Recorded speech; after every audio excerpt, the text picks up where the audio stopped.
May 5th, 2022, number 3,589. Altogether somehow less bitter than sweet is what it's called.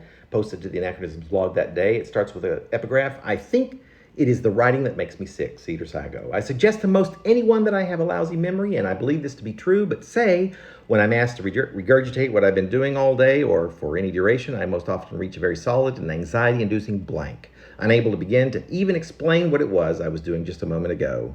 That doesn't mean, though, that I am not so often, if not rather incessantly, flooded with memories, and some of those memories seem to cloud my brain more completely than others. For example, Dad's cattle that were kept up Pine Mountain when I was just old enough to remember anything or to bring that memory with me, this far anyway. These, my first cattle and pine memories on Grandpa's coniferous land, which would soon be sold, so that the cows, poor things, or maybe not, I suppose, I couldn't at all judge bovine notions, were nomads, moving from pasture to pasture in Franklin County and beyond, Logan, Sebastian, etc. Counties with names all too similar to the names of all of those Lolita-esque teenage lovers one could find in almost any of the heady gay novels of the 80s or 90s, which were always so dreary and full of the plague.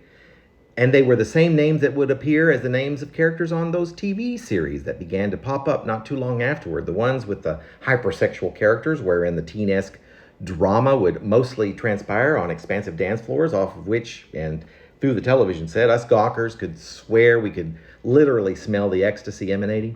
These televisions had always been fortuitously hooked up in some messy way and illicitly, most usually, to an unknowing neighbor's cable box, or else to one of those newfangled dishes that started popping up on apartment roofs everywhere. Not by me, though. I was never the hacker in any of my cliques. But I would at least occasionally gawk at some more life-affirming soap sud shows.